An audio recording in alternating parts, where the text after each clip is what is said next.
Hi friends, ఈరోజు నేను జీరా rice dal tadka చేస్తున్నాను. దానికి కావాల్సిన ఇంగ్రీడియంట్స్ ఎండుమిరపకాయ, వెల్లుల్లిపాయ, పచ్చిమిర్చి, సన్నగా కట్ చేసిన onions, tomato and coriander. And main ingredient మంచిగా ఉడకబెట్టేసిన కందిపప్పు. సో ప్రాసెస్ చూద్దామా. ఫస్ట్ 1 టేబుల్ స్పూన్ ఆయిల్ వేసుకొని మంచిగా కోర్చాలి. ప్యాన్లో ఆయిల్ వేసుకొని సన్నగా కట్ చేసిన గార్లిక్, రెడ్ చిల్లీస్ వేసుకొని లైట్గా ఫ్రై చేసుకోవాలి. అందులోనే ఆవాలు, జీలకర్ర, కరివేపాకు వేసుకొని లైట్గా ఫ్రై చేసుకోవాలి. అవి ఫ్రై అయిన తర్వాత ఇంగువ వేసుకుంటే ఫ్లేవర్ చాలా బాగుంటుంది. తర్వాత ఆనియన్స్, గ్రీన్ చిల్లీ వేసుకొని ఫ్రై చేసుకోవాలి. అవి లైట్గా ష్రింక్ అవడానికి సాల్ట్ వేస్తున్నాను. ఇక్కడ సాల్ట్ వేసిన తర్వాత అవి లైట్గా పింక్ కలర్ వచ్చిన తర్వాత టొమాటోస్ వేసుకోవాలి. కట్ చేసిన టొమాటోస్ వేసుకొని 1/2 టీ స్పూన్ పసుపు, 1/2 టీ స్పూన్ కారం వేసుకోవాలి. ఎందుకంటే మనం గ్రీన్ చిల్లీ వేసాము, రెడ్ చిల్లీ కూడా వేసాము. నెక్స్ట్ సాల్ట్ కూడా వేసుకొని బాగా కలిపి ఒక 2-3 మినిట్స్ అట్లా ఫ్రై అవ్వనివ్వాలి.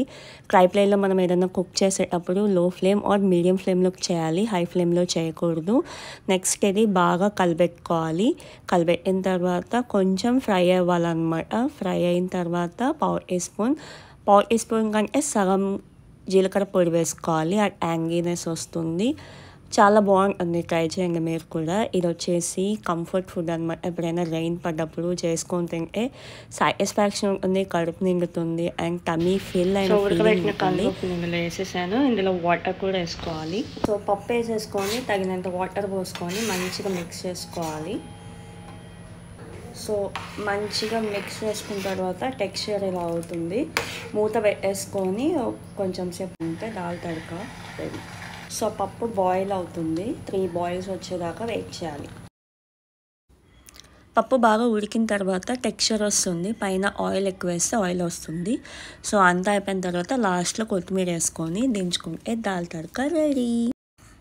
సో ఈ దాల్ తడక చపాతీ, రోటీలోకి అండ్ అన్నంలోకి బాగుంటుంది. ట్రైప్లే కడాయిలో ఫస్ట్ టైం జీరా రైస్ చేస్తున్నాను. ఫస్ట్ టైం చేస్తున్నాను కాబట్టి కొంచెం గీ ఎక్కువ వేస్తున్నాను. ఇందులో షాహీ జీరా వేస్తున్నాను. మామూలు జీలకర్ర కాలేదు, ముందే చెప్తున్నాను. సో మంచిగా ఫ్రై చేస్తున్నాం. కుంకుమ వస్తుంది వాసన. సో నెయ్యిలో షాహీ జీరా వేయించుకున్న తర్వాత నానబెట్టిన రైస్ అది కదా, అందులో వాటర్ ఇందులో వేయాలి. 1 అవర్ నానబెట్టాను బాస్మతి రైస్. అది వేసుకొని హై ఫ్లేమ్లో పెట్టి సాల్ట్ వేసుకొని మూత పెట్టి మరిగేదాకా వెయిట్ చేద్దాము. సో ఈలోపు ఇందులో టిప్ చెప్తాను నేను. మీరు ఏదైనా రైస్ ఐటమ్ కానీ ఇంకా ఏమైనా డ్రై ఐటమ్స్ కనుక కడాయిలో ట్రైప్లై దాంట్లో చేసుకుంటే ఎక్కువ క్వాంటిటీస్ చేసుకుంటాం కదా మనం ఇంట్లో. సో అప్పుడు ఏం చేయాలంటే మార్నింగ్ చేసుకున్నప్పుడు అలాగే చేసేసుకోండి. నెక్స్ట్ మనము ఈవినింగ్ నైట్ డిన్నర్ కూడా అలాగే తినాలి అనుకుంటే లైట్గా వాటర్ స్ప్రింకిల్ చేసేసుకొని ఒక 10 మినిట్స్ అట్లా మగ్గ పెట్టుకొని తర్వాత తింటే పొడి పొడిగా వస్తుంది, లేకుంటే అతుక్కుపోతుంది. ఈ టిప్ నాకు మౌనిక చెప్పింది. సో ఇక్కడ మనకి వాటర్ రోల్ బాయిల్ అయిపోతున్నాయి. రోల్ బాయిల్ అయిన తర్వాత బాస్మతి రైస్ వేసేసి హై ఫ్లేమ్ మీదే నార్మల్గా రైస్ ఎలా కుక్ చేస్తాము అలాగే పెట్టేశాను. ట్రైప్లేలో ఏదైనా కుక్ చేసినప్పుడు, అంటే ఇది నాన్ స్టిక్ ప్యాన్ కాదు కాబట్టి కుక్ చేసినప్పుడు ఫస్ట్ అడుగంటుతుంది. బట్ మనం మూత పెట్టి ఒక 15 మినిట్స్ ఉంచినప్పుడు ఆ స్టీమ్ వల్ల అదంతా బయటకు వచ్చేస్తుంది. సో ఇక్కడ మనకు రైస్ ఆల్మోస్ట్ రెడీ అయిపోయింది. చూద్దాం.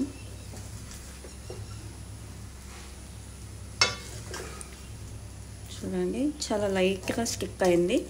ఇది కూడా మనకి మూత పెట్టేసేస్తే అది మొత్తం వచ్చేస్తుంది అనమాట. చాలా లైట్గా, అంటే మనకి నాన్ స్టిక్ అంత కాదు, బట్ కొంచెం పర్వాలేదు అనిపించింది నాకు. సో ఒక 15 మినిట్స్ తర్వాత ఓపెన్ చేసాము. మనకి ఇక్కడ రైస్ మొత్తం అంతా కుక్ అయిపోయింది. అండ్ అడుగు కూడా చూడండి, ఇందాక మనకి మొత్తం అతుక్కుంది కదా, అది కూడా వచ్చేసింది. క్లీన్ బౌల్ అంటారు కదా. సో ఇక్కడ నేను బెండకాయ ఫ్రై చేస్తున్నాను. అది కూడా 1/2 kg బెండకాయల్ని కేవలం 1 టీ 1 స్పూన్ ఆఫ్ ఆయిల్లో ట్రైప్లై ఫ్రై ప్యాన్లో చేస్తున్నాను. ఆయిల్ వేసి లైట్గా కాగిన తర్వాత బెండకాయలు వేసేసి లైట్గా సాల్ట్ వేసి మూత పెట్టి మగ్గించాలి.